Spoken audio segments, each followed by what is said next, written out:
नमस्कार दोस्तों, मैं आज अपने चैनल के माध्यम से आपको महम के इतिहास के बारे में बताना चाहूँगा। वीडियो अच्छा लगे तो लाइक और सब्सक्राइब करना ना भूलें। महम रोहतक जिले में आता है और रोहतक को पंवार राजा रोहतास ने बसाया था और उसी के नाम पर इसका नाम रोहतक पड़ा। के राजा हुए उनके तीसरे नंबर के बेटे, बड़े बेटे उनके राव राटे हुए, दूसरे नंबर पीथा हुए, तीसरे महमदेव हुए, चौथे सोनपाल हुए और पांचवें बणीपाल हुए।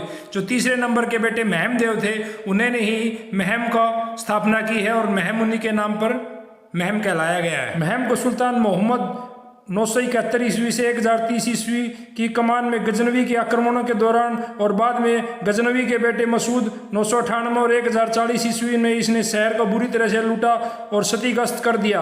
फिर फिरोज शाह तुगलक के शासनकाल 1309 से और 1388 के बीच में इस शहर को दोबारा आबाद किया गया। अकबर के अधीन जब महम था तो टोडरमल ने प्रशासनिक क्षेत्र का विभाजन किया तो यह महम दिल्ली और हिसार के फिरूकी की सरकारों के अधीन आ गया और काफी समय तक इस पर पंवार राजपूत राजाओं का आधिपत्य रहा।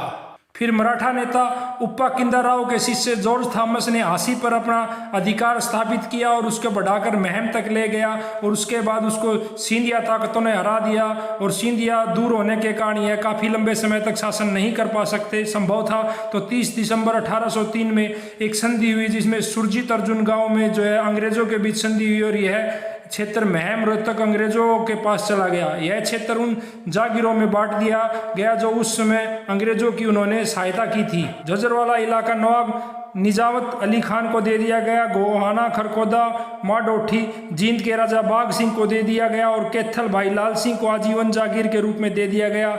लोहारी, पटौदा, खेरी सुल्तान, हसनगढ़, प्यालागढ़ इत्यादि को मोहम्मद खान के बेटे और नवाब निजापत अली खान को दे दिया गया।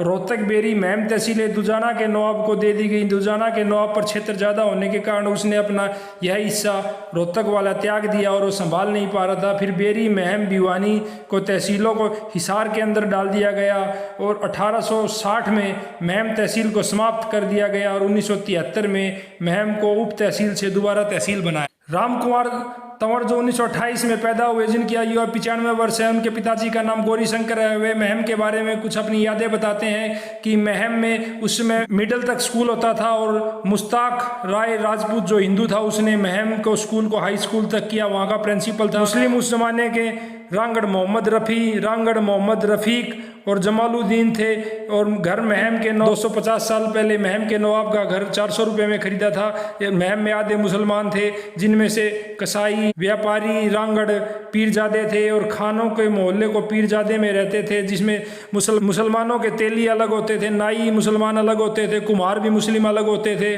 और पीरजादा व्यापारी और पैसे वाले साहूकार कौम थी और ब्राह्मण, बनिए, जाट, राजपूत, हिंदू, नाई, हिंदू, कुम्हार इत्यादि सब वहाँ पे रहते थे। हिंदू मुस्लिम एक दूसरे की दुकानों से सामान लेते थे। मुसलमानों को हिंदुओं से ज़्यादा ज़मीन होती थी, कोई लड़ाई झगड़ा आपस में नहीं होता था, एक दोस्त की तरह रहते थे। रांगड़ों की ज़मीन रजभाई की तरफ होती थी और गीता भवन जो अभी मंदिर है वहाँ पर मुसलमानों की जगह थी जहाँ पर उनकी धर्मशाला, एक बड़ी सारी धर्मशाला होती थी। महम में उस समय 100 के आसपास कुएँ होते थे। हिंदू मुस्लिम कुएँ सबके अलग अलग होते थे, जाटों का, ब्राह्मणों का, सबका कुआं अलग अलग था। मुसलमानों की शादी में खाने के लिए जाते थे पर मुसलमान उस समय हिंदुओं के लिए सात्विक भोजन बनाते थे। महम का एक बहुत ही बड़ा गायक बंदा सिंह भी हुआ है जो 8 क्लास तक उस समय उसके साथ पढ़ा हुआ था। महम के रहने वाले पाक में बड़े अधिकारी भी बने, जनरल भी बने हैं। मुसलमानों की कब्र महम के चारों तरफ फैली हुई थी। मुसलमानों के जाने के बाद महम में पंजाबी आ गए। महम में उस समय ढाका पाना, गोद पाना जो बड़ी परस के पास था, गरेवाल पाना, बाकी सारे रांगड़ों के पाने होते थे। रांगड़ इसमें बहुत ज़्यादा थे, राजू पाना, सवाज पाना। रांगड़ देश छोड़कर जा रहे थे तो उस समय कोई आपस में झगड़ा नहीं हुआ, कोई झगड़ा नहीं हुआ और सभी रांगड़ अपनी अपनी बैलगाड़ियों में बैठकर चले गए। उसमें का एक रांगड़ मोहम्मद अली हुआ जिसके 4 बेटे हुए, बलदेवा, हीरा, जिले सिंह, भुंडू और भुंडू खरक बेसी के उस समय उसकी शादी हुई थी। महम में कुछ मशहूर इमारतें, मियाँ जी का कुआं है जिसका पानी लाहौर तक जाता था। कुएं व मकबरे के साथ वाले मैदान में 1960 में पहलवान चंदगी राम और खरकड़ा के पहलवान मांडू राम के बीच एक ऐतिहासिक कुश्ती हुई थी। कृष्ण के भक्त सूफी संत सैयद गुलाम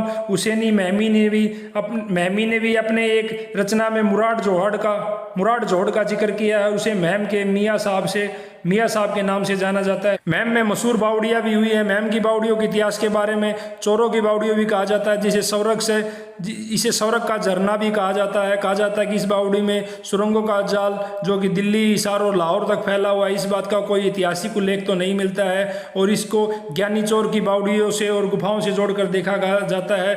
और कुछ पुरानी कहानियाँ इस तरह हैं कि इसमें ज्ञानी चोर का खजाना छुपा हुआ है। शिलालेखों से पता चलता है कि बावड़ियों का निर्माण शाहजहाँ के सूबेदार सैयद कलाल ने 1658 ईस्वी के आसपास कराया गया है, जिसमें 101 सीढ़ियाँ होती थी और अभी यह क्षतिग्रस्त हो गई हैं। वीडियो अच्छा लगे तो लाइक और सब्सक्राइब करें। Thank you.